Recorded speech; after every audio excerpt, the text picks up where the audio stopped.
44 ਸਾਲਾਂ ਦਾ ਇੱਕ ਨੌਜਵਾਨ ਭੱਜਿਆ ਨਹੀਂ ਸਗੋਂ रूस ਦਾ ਕੀਤਾ ਡਟ ਕੇ ਮੁਕਾਬਲਾ। ਇੱਕ ਕਮੇਡੀਅਨ ਆਖਿਰ ਕਿਵੇਂ ਬਣ ਗਿਆ ਯੂਕਰੇਨ ਦਾ ਰਾਸ਼ਟਰਪਤੀ। ਯੂਕਰੇਨ ਨੂੰ ਹਲਕੇ ਵਿੱਚ ਲੈ ਕੇ ਪਛਤਾ ਰਹੇ ਨੇ रूस ਦੇ ਰਾਸ਼ਟਰਪਤੀ ਪੁਤਿਨ।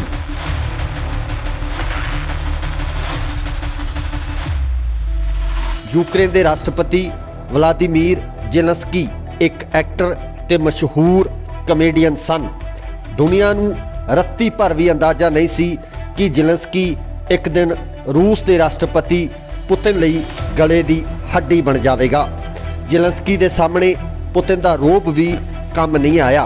पुतिन का अंदाजा गलत सी कि यूक्रेन ते हमला करते ही यूक्रेन का राष्ट्रपति देश छड्ड के भज जाएगा ते असी आसानी नाल यूक्रेन ते कब्जा कर लवांगे, पर अजिहा होया नहीं। हुण सवाल ये खड़ा हुंदा है कि जदों 44 साल की उम्र दे विच लोग मुख मंत्री तक नहीं बन पाउंदे, आखिर कौन है ये जेलेंस्की जिसकी चर्चा पूरी दुनिया के लोग इस समय कर रहे ने। रूस के हमले उपरंत अमरीका ने यूक्रेन के राष्ट्रपति नूं कहा कि तुसीं देश छड्ड जाओ, बाकी लड़ाई चलती रहेगी। पर यूक्रेन के राष्ट्रपति का जवाब सुन के तुसी भी हैरान हो जाओगे। उन्होंने कहा कि मैनू भज्जण लई जहाज़ नहीं सगों लड़न लई हथियार चाहिए ने। इस जवाब के नाल असी उस कमेडियन की विल पावर ते उसकी काबलियत देश प्रेम का अंदाज़ा सहजे ही लगा सकते हाँ। वो जदों कदे स्टेजां ते लोकां नूं हसाउंदा सी, उसकी काबलियत देख अज पूरी दुनिया हैरान होई जाती है। इहो जिहे हौसले सामने कई सालों का तजर्बा भी हार जाता है।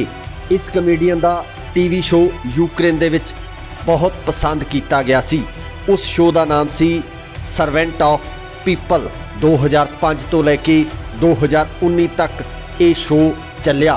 इस कमेडी शो राही सरकार की आलोचना करने वाला एक दिन खुद सरकार बन जाएगा, ये किसी ने भी सोचा नहीं सी।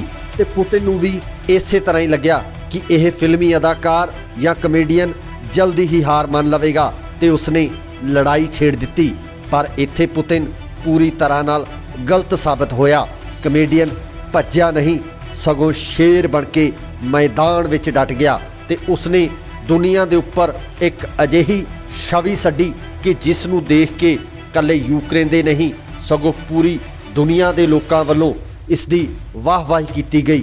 पुतिन बुरी तरह नाल फस गए।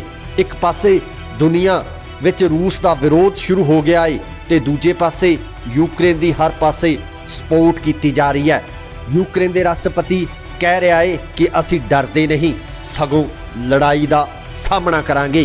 कमेडियन कोल ये हौसला आखिर आया कित्थों, यह हर कोई जानना चाहता है। रूस ते यूक्रेन का मुकाबला दूर दूर तक बराबर का नहीं। रूस सैनिक शक्ति दे विच 140 देशों की सूची विच दूजे स्थान पर आता है तो यूक्रेन 22वें स्थान पर। हुण तुसीं आप ही अंदाज़ा लगा लो कि दूजे स्थान पर आने वाले रूस नाल 22वें स्थान पर आने वाले यूक्रेन का भला की मुकाबला हो सकता है। रूस कोल दुनिया के सब तो खतरनाक हथियार ने ते वड्डी गिणती दे विच सैनिक शक्ति है, जदों कि यूक्रेन कोल मुकाबले लई तां कुछ नहीं है, पर यूक्रेन कोल है जज्बा, हौसला, देश प्रेम जिसकी ताकत बहुत वड्डी मनी जाती है।